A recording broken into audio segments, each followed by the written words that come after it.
If you work in university maintenance, Granger considers you an MVP because your playbook ensures your arena is always ready for tip-off. And Granger is your trusted partner, offering the products you need all in one place, from HVAC and plumbing supplies to lighting and more. And all delivered with plenty of time left on the clock, so your team always gets the win. Call 1-800-GRANGER, visit Granger.com, or just stop by. Granger, for the ones who get it done. If you work in university maintenance, Granger considers you an MVP because your playbook ensures your arena is always ready for tip-off. And Granger is your trusted partner, offering the products you need all in one place, from HVAC and plumbing supplies to lighting and more. And all delivered with plenty of time left on the clock, so your team always gets the win. Call 1-800-GRANGER, visit Granger.com, or just stop by. Granger, for the ones who get it done. Ladies and gentlemen, thank you for listening, downloading, and subscribing to the latest edition of the 12 Kyle podcast. I'm 12 Kyle. Check this out. On this podcast, I'm going to talk about a couple of trips that I made to the hospital. If you've been following this podcast, you know from time to time I will, reveal certain things about myself that are pretty comical. And this podcast will be no different. I'm in pretty good health. I'm in pretty good shape. Work out frequently. Try to eat the right things. And honestly, I don't even really drink like I used to, and I'm not really much of a drinker. So I'm in pretty good shape on that end. And, like anybody else, I still have to, do the annual physical each year. And I'm overdue for mine. So there's that. But nonetheless, I've only had a couple of trips to the hospital. But the ones that I'm going to talk about on this podcast were quite comical and eventful in and of itself. The first trip that I ever made to the hospital, I think I was like 4. I had a hernia. I mean, that don't count because I was actually admitted to the hospital, and I don't even remember having a hernia. I had surgery or whatever the case may be. But my next trip to the hospital that comes to mind actually happened. I want to say I was like a redshirt junior at South Carolina State University. I was playing football, so everything was going well. We were having spring football practice. And so, if you're familiar with South Carolina State University, it's HBCU, historically black college and university. Springtime in South Carolina, Orangeburg. Life was great. And, we're playing spring football, getting ready for the upcoming season. And, I was single and I was out here balling on the field and just having a good time. And, so we had a scrimmage game coming up, and I never forget, it was on a Saturday morning. And, so I had a pretty good week of practice that week, even though I hate practice. Anyway, so we're warming up, right? And we're warming up, and, I play wide receiver, okay? And I'm catching passes, and, I'll never forget, because they had the music playing in the stadium. So, we were kind of dancing a little bit and kind of jamming and, just getting ready. The practice hadn't started yet. Again, we're just simply warming up. And, we were running routes, and a quarterback who shall remain nameless switched up the routes, and he said, okay, well, let's run some unders, which is underneath route. We just go up 15 yards and go straight across the middle. And so I'm running my route, and I'll never forget, the ball was thrown low by the quarterback. And so, me being the receiver that I am, I go low to get the ball. And the ball actually, between the ground and my body, the ball kind of skips. So it bounces off the ground and I don't catch it, and it bounces. When it hits the ground, it bounces up and hits my hand. And so I didn't catch the ball. And so I went down to the ground. You know, the ball hit the ground, hit my hand, and I rolled over and got up. And, you know, it was an incomplete pass. So I'm jogging back to the huddle, and I realized there was like something stinging me. And I'm like, what is that feeling? And I mean, like, it felt like there was just a sharp pain. And to be honest, I didn't know where the pain was coming from. And I looked down, I looked at my right hand, and my right pinky was dislocated. How do I know it was dislocated? The top of my pinky was going one way and the bottom of my pinky was going another way. It was ugly. And so I looked at it, I was like, damn. That was my first thought. Like, and it's kind of one of those things where when you have pain, it's not until you actually look at your wound, then that's when it really starts hurting. So after I saw it, the pain like really increased, but it wasn't a pain like I felt like I broke something or anything like that, but a pain of just it felt like somebody was sticking me with a needle in my pinky, basically. And so I was like, shit, right? So I'm running toward the huddle. I'm jogging toward the huddle. And then I look down at my finger and I'm like, okay, let me go see the trainer. So I go over to the trainer and I'm like, and the trainer's name is Craig. I was like, Craig, I need you to get my finger. And he's like, what's going on? I was like, I dislocated it. And then he walks over and then all I hear him say was, ooh. And then one of the assistant trainers walks over and she says, ooh. And I'm like, okay, yeah, I know it looks ugly, but I'm going to need you to snap this thing back into place. So I did not want to watch him because basically the bottom part of my pinky, and I don't want to gross you all out, but I want to give you kind of a description as to how it looked. He was basically going to have to take the top part of my pinky and get it over the mid knuckle part of the pinky and put it back into place. But he had to get it over that bone. And so when he was trying to put it back into place, honestly, I turned my head because I didn't want to see it. I could feel it enough. I didn't want to see it. So I turned my head and he was trying, and I just remember him saying, oh boy, I can't do it. Hell, you mean you can't do it? You tripping. I need you to fix my pinky so I can get back in this game. And he couldn't get it. And then so one of the other trainers came over and he's like, hey, can you help me with his finger? And so next thing I know, I've got 2 trainers, a couple of assistant trainers, and by this time, a couple of my teammates are walking over to seeing what's going on. And I heard somebody's like, oh man, that's fucked up. I mean, like, so my pinky was looking pretty bad at this point. Right. So the other trainer comes over and he can't put it into place either. And so meanwhile, as they're trying to, snap my pinky back into place per se, this pain isn't going away. I'm blocking it out as best I can, but it's not going in. But again, it's a stinging pain, not it's not an excruciating pain. Right. So I'm standing there like, okay, all right. So what are we going to do? And then so I hear Craig, the trainer, says, well, we're going to have to take him to the hospital. Are you serious? I mean, like, bro, you went to college for this. I mean, like, you're a professional. You're a medical professional. You can't snap a pinky back into place. And unfortunately, he couldn't.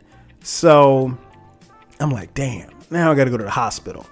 And I'll be honest, like, again, I went to South Carolina State University. It's in Orangeburg, South Carolina. I love my school. I'm proud of my school. I'm a proud alum. I love Orangeburg. It's like a second home. However, I knew that the last place that you wanted to be if you ever got injured in Orangeburg was at the hospital in Orangeburg. It's not that it was bad, but it didn't have a great reputation. So, the trainer's like, okay, well, we got to take him to the hospital. So in the meantime, my pinky is still dislocated. And they go over, they give me some ice to, I guess, get the swelling down or whatever. And so I'm sitting there with a bag of ice. So they take my helmet, they take my shoulder pads. I have on a cut off muscle shirt, show off the abs for the ladies. What's up, ladies? And so yeah, I still got on my pants with the pads in them and my cleats. Just want to give you a visual here, right? So I jump in the car, so they don't, there's no ambulance called or anything.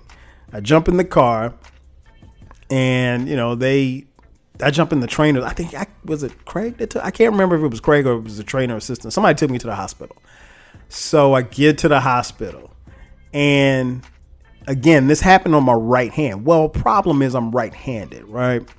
And I have to, as you can imagine, you go into the emergency room, you have to fill out paperwork. So they're asking me all these questions. My hand is stinging, and they're asking me to write this stuff. And I can't write with my left hand because I can't write with my right hand because my pinky is, dislocated. And so I'm trying to write with my left hand, and I still got this bag of ice and on my pinky, and I'm not looking at the pinky. And so I go in after I fill out the paperwork. The lady behind the desk she said, well, what happened to your hand? I was like, it's dislocated. My pinky's dislocated. She's like, oh, can I take a look at it? And I'm thinking, okay, she wants to look at it because maybe she can help or something like that. And I show it to her, and she's like, oh, that looks bad. Really? I really didn't need you to tell me that. Right? So then they have me go sit in the waiting room. And it's like, go sit in the waiting room. We'll call you up. So I'm sitting in the waiting room, and, it really wasn't a lot of people in there, but it seemed like after I got in there, more and more people started coming in, right? So after I sat down, there was a little kid came in. He had bumped his head, and his mom was concerned. And so we're sitting there, and I'm sitting there watching TV. And again, I'm in pain, but, all I have is a bag of ice. So then I'm sitting there, about 10 minutes pass by, and this guy comes in, and an older guy, right? And he has this cut on his shin, and the cut is probably about, I don't know, maybe about the length of your index finger, right? And the cut was so deep that you could almost see the white meat in his leg. And I'm like, yo, what happened to you? He was like, I was cutting my grass and something kicked back from my lawnmower and it cut me. And so his leg is cut. I mean, like he's not bleeding, but his leg, it's an open wound. Again, to the white meat. So I'm like, damn. So I'm looking at him. I'm like, man, I'm probably going to be in here a while because this guy needs immediate attention. And then this other lady comes in right behind him. And she's holding this like pan, this bed pan to her mouth, and she's throwing up. Right. She's throwing up into the pan. She can barely, breathe or whatever. She's suffering from what they think is heat exhaustion. And so she sits down, she sits on the other side of me. And I'm like, look, lady, she sits on the other side of the room. But I'm like, look, lady, please don't throw up, because if you throw up, then I'm going to see you and I might throw up. So here we are sitting in the emergency room, band of misfits, the kid with the bump on the head, the guy with the cut to the white meat leg, and the lady suffering from heat exhaustion who's throwing up into a bedpan, and me, your boy, 12 Kyle, with a dislocated pinky with a bag of ice. Right? So I'm sitting in there waiting. And so again, I know it's, I guess in hospitals, it's first come first, I guess. But I would think that with the severity, the lady who was suffering from heat exhaustion, because this lady had to be in her 50s, probably mid to late 50s. and the guy who got this cut, he had to at least be in his 60s on his leg. I would think that they probably would see them before they saw me. That was just my thinking. Because, I mean, hey, again, it's a dislocated pinky. What can you do? You just need a doctor to snap it into place. And so I'm sitting there, and when I tell you at least an hour and a half passed by, it's a Saturday. An hour and a half passed by, and they finally, the doors open, and I'm like, okay, now they're going to call these people back in, and they're not going to call me. And they called me. I felt like I was on The Price is Right. Come on down. And then I was bugged because I was like, yo, I want to be seen, but I think these people probably need to see a doctor before I need to see a doctor, right? But it wasn't my choice. So, the lady was still over there in the corner throwing up, suffering from heat exhaustion, and they were giving her Gatorade and stuff like that. She was throwing it right back up. And the guy still was sitting there with the white meat, showing him his shin, and, the little kid with the little bump on his head. And here I was going to the back. So they put me in a room, and I'm sitting in there, and it seems like it's taking forever, right?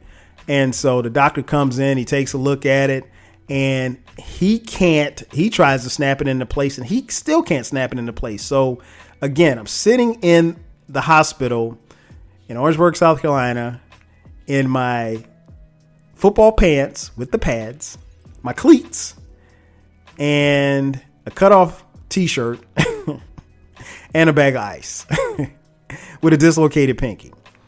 And so he's like, oh boy, I can't move this. And I'm like, dude, you went to medical school to be able to replace it with to fix a dislocated pinky. All you gotta do is just snap it back into place, bruh. And so he says to me, we're probably going to have to give you a shot for your pain, and then we'll be able to proceed. I was like, okay, all right, cool. So he leaves, and he's gone, I don't know, felt like 20 minutes. And again, I'm sitting in a room. There's no TV. This is the 90s, so there's no cell phone. So I'm just sitting here just kind of looking at old People magazines or whatever. Again, with a dislocated pinky and a bag of ice that's probably almost melted by now. So I'm getting no relief from this ice. So he comes in and says, okay, I'm going to give you a shot for the pain.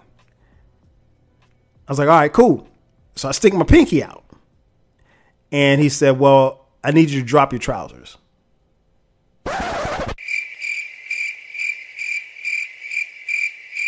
Huh? Drop my trousers? He's like, well, we have to give you the shot, but, it'll be easier and quicker for us to give you a shot in your buttocks. Man, I looked around like, man, you shitting me? You ain't shooting me in my ass. And so I'm thinking like I'm on candid camera or something. I'm like, this can't be real. This guy really wants to give me a medicine shot on my butt for a dislocated pinky. I mean, you would think that the pain is in the pinky, so that's where the shot should be, right? I mean, again, I never went to medical school. I just watched, 3 seasons of Doogie Howser. What do I know? So I'm like, are you sure? He's like, yeah. He's like, that's the quickest way. Okay. So I pulled my pants down and I was like, I don't know what the fuck is going on here. Pull my pants down, put my underwear down, and get the shot in the ass. On the butt cheek, I should say, on the top part of my butt cheek. And lo and behold, he was correct. I mean, that pain medicine got into my system so fast. And so I pulled my pants up and, within a minute, I could feel the medicine. Now, full disclosure, I'm not someone who takes medicine, right? If I get a cold, I'll take cold medicine, but I rarely put like foreign stuff into my body. So like even like most people take, I don't know, aspirin for headaches. Like I don't take aspirin for headaches. I might get 2 or 3 headaches in a year. So I never take aspirin. So I'm not, it's rare for me to put something in my body that's not food. I guess that's the best way that I can describe it. So I don't know what this pain medicine was, but it had me so high and loofy. And I was like, I felt like I was in another zone or something. Like I felt like I was on Mars or something. And I'm in there spacing out and almost falling asleep. And then I'm like, did this dude try to get me on drugs or something? so he could take advantage of me?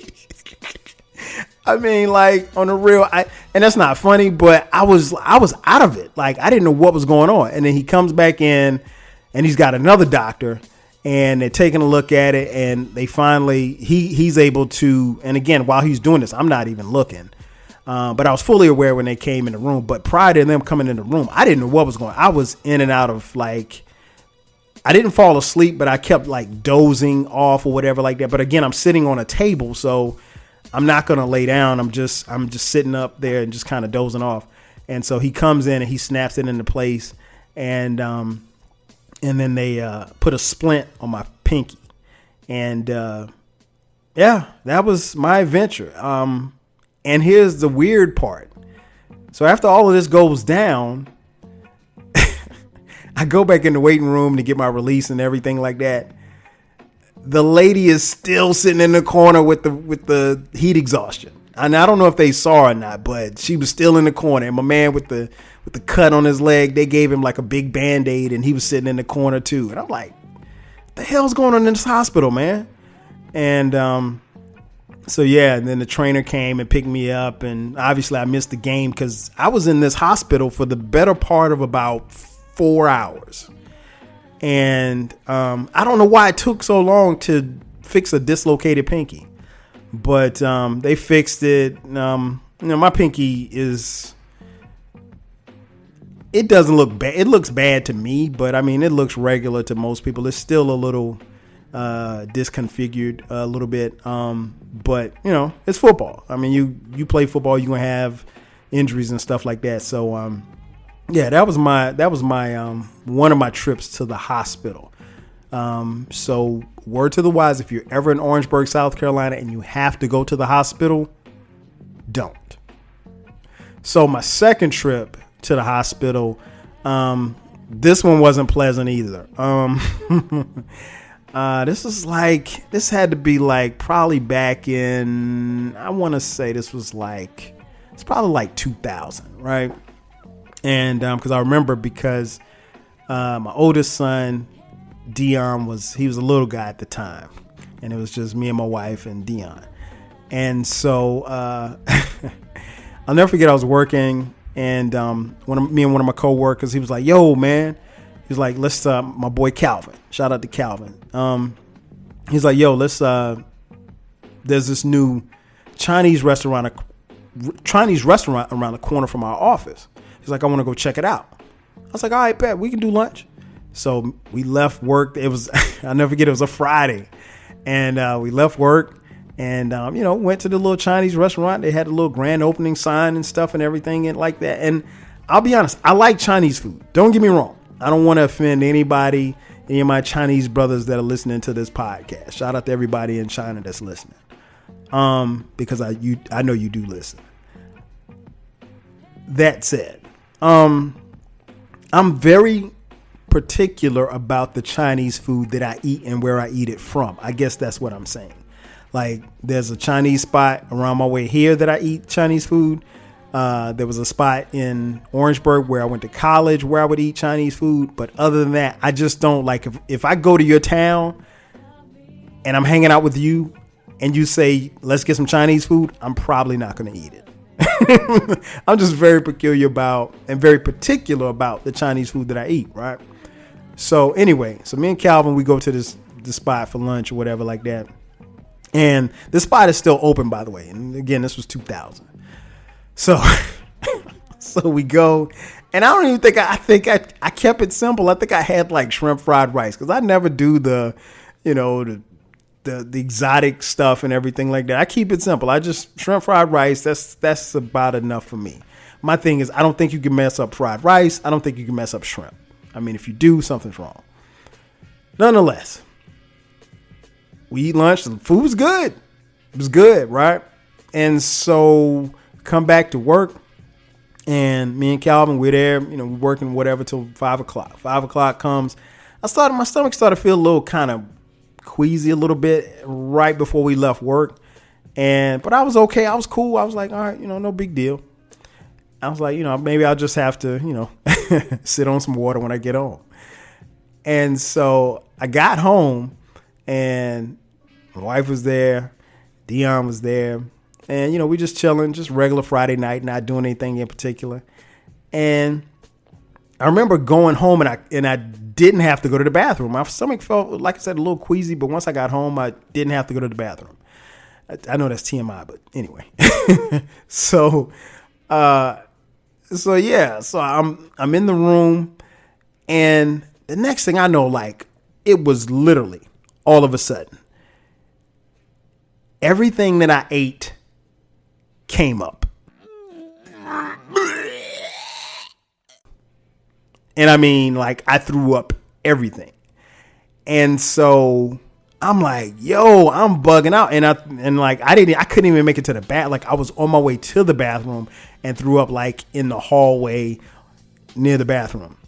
And so my wife comes in. She was like, are you okay? You okay? I was like, yeah. So my stomach is hurting like that. And so she was like, are you okay? And I was like, yeah, I'm okay. Just give me some water. So I got some water, and I sat for a minute, and I thought I was cool. And then more came, and then more came. And so then I started sweating. I started breaking out into this sweat. And she was like, what did you eat today? And I was like, nothing. I said, me and Calvin went to this Chinese place around the corner. And she was like, you had Chinese food? And I was like, yeah. And she was like, you may have gotten food poisoning. I was like, nah, this ain't no food poisoning. And so I was feeling, normally if you throw up, you feel better after you throw up, right? Not in this case. I was actually feeling worse. So I'm sitting in a chair, and I'm kind of slumped over in the chair, and then I have to go back to the bathroom again to throw up. And so after 3 times, my wife's like, look, you're probably dehydrating, and you probably have food poisoning. You need to go to the hospital. And so me, reminiscing on the time that I spent in the hospital in Orangeburg, I was very apprehensive about going to the hospital. I'm like, nah, I'm good.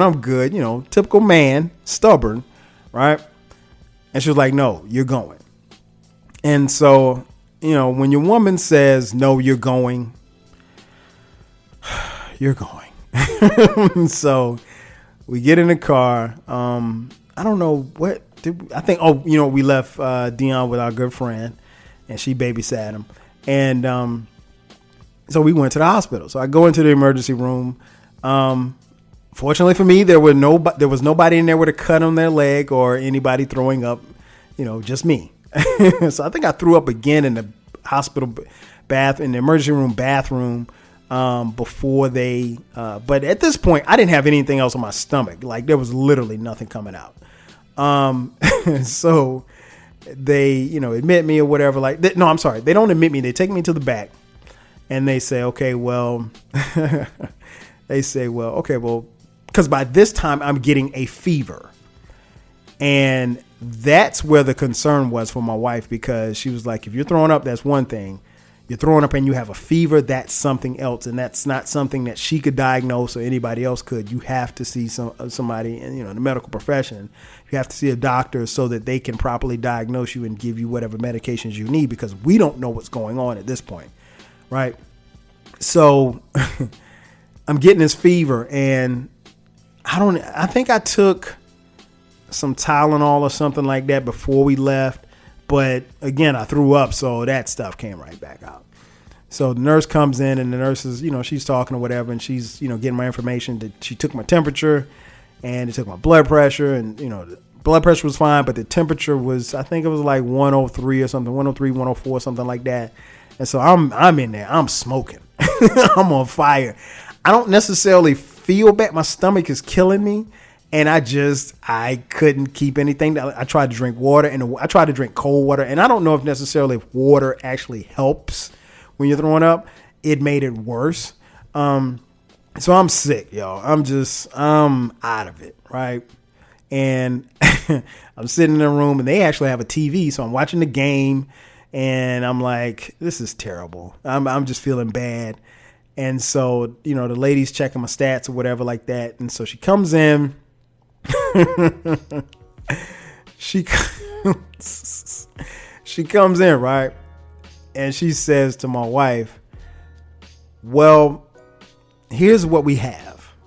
He has a fever, but because he can't keep anything down, we can't give him anything orally because he's just going to throw it right back up. So, and my wife's like, okay, well, yeah, that's probably correct. So what do we need to do? So, and again, she's talking to my wife. So I'm listening to the conversation. I'm looking at the TV and I'm hearing everything, and I'm not really paying them any attention, but I'm listening. Right. And she said, so one thing we can do, we can give him like some Tylenol via an enema.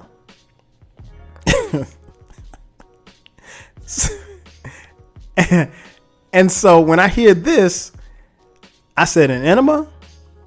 Okay, yeah, that's what's up. Give me an enema. Bring on the enema.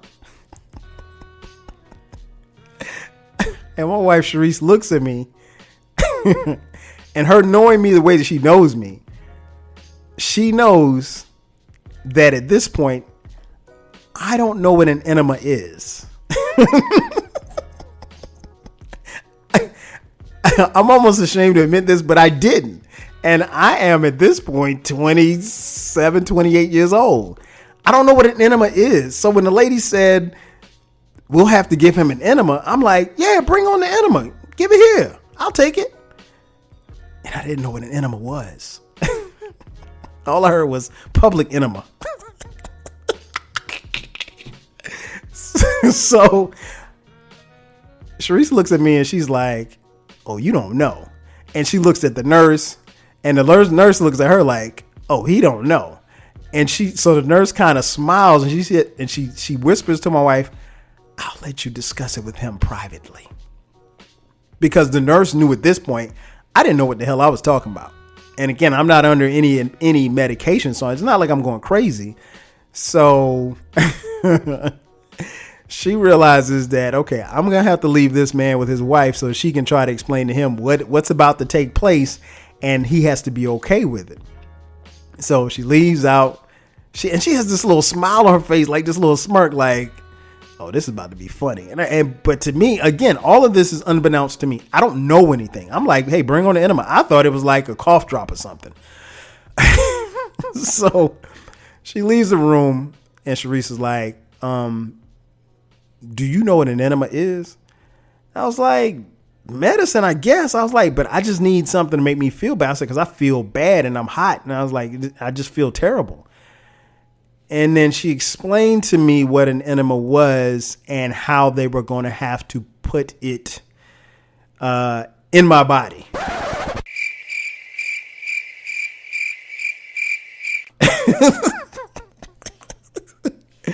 So, of course, when Sharice explains this to me, my response is simple. Oh, hell no. Y'all ain't doing nothing. Nah, just let me throw up.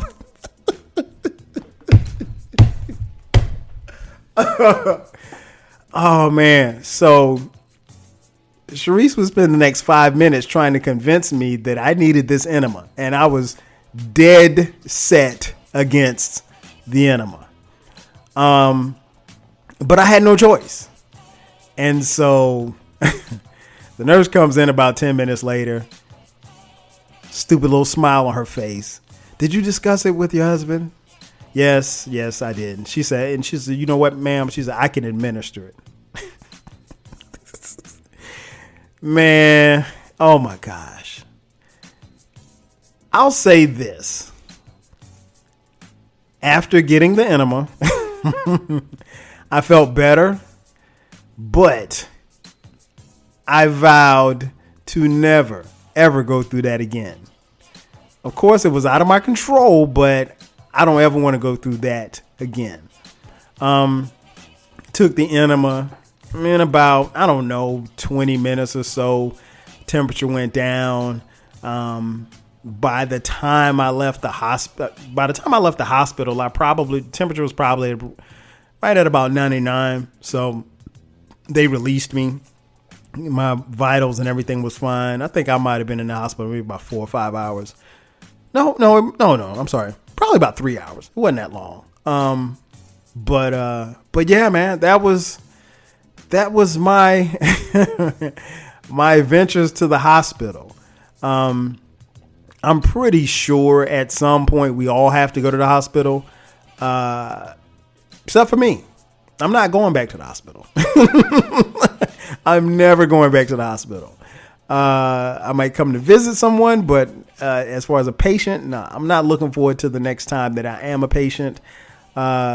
So when that time comes, if and when that time comes, I should say, hopefully it'll be much, much fun. Well, I don't want to be fun. Hopefully it won't be as painful, and hopefully it won't be as comical.